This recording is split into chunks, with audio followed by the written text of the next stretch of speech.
Well, hey guys, we're getting alone a little bit here this month as we're walking through this series called Never Alone.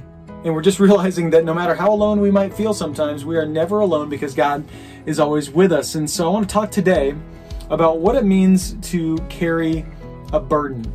I mean, sometimes we have some real heavy weights that we carry. Sometimes those are physical weights, and sometimes those are actually psychological or spiritual weights.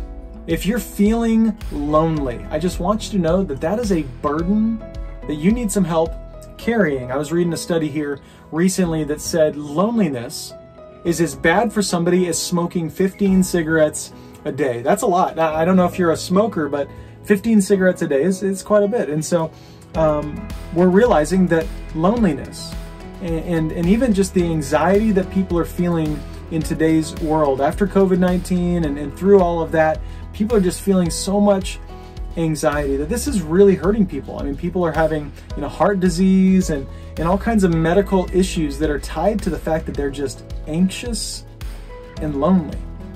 And I just want you to know, once again, you were never meant to go through this life alone. And when loneliness becomes that kind of a weight, it becomes a burden. And one of the things I talk about a lot is that there are two different kinds of challenges in life. There are burdens and then there are backpacks, okay? So everybody's got a backpack. I have backpacks. And a backpack would be shoveling my driveway. I am perfectly capable of shoveling my own driveway. That's a backpack. Managing my own finances, getting a job and making some money, whatever it may be. These are backpacks. These are things that I'm just asked to carry. They're my weight to carry. Those are backpacks. But if I had a broken leg, shoveling my driveway would probably become a burden.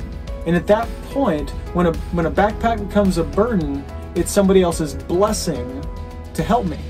And so I'm actually robbing them of their blessing by keeping them from helping me carry a burden. And now once again, you can bless somebody no matter what, right? If you want to shovel my driveway, well, I can do it perfectly just fine. I am not going to stop you. Come on over, shovel away, I'll be blessed. But understand this, that as God's people, it is our blessing to carry other people's burdens. Galatians 6, verse 2 says, "Bear one another's burdens and so fulfill the law of Christ."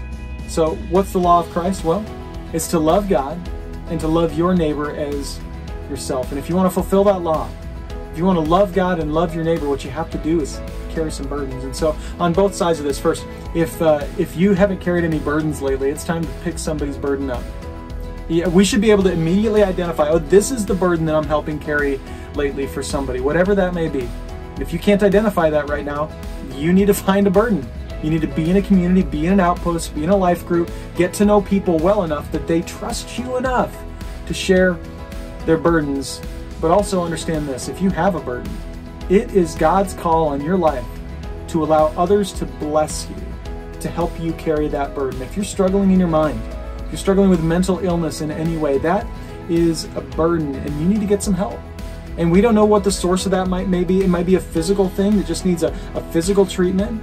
But if you have a mental illness, it may need a spiritual treatment as well. Maybe it's something that you've actually allowed into your life and given strength to, that you just need to confess and repent because it's hurting you, right? And so it's hard to tell from the outside what the source of our illness is, but I just want you to know, if you're just struggling right now, then I want you to be honest and say, it's become a burden. It's moved from a backpack to a burden, and I just need some help. And I want to encourage you to get that help today. Let the church love you. We're here for you, and we'll talk to you soon.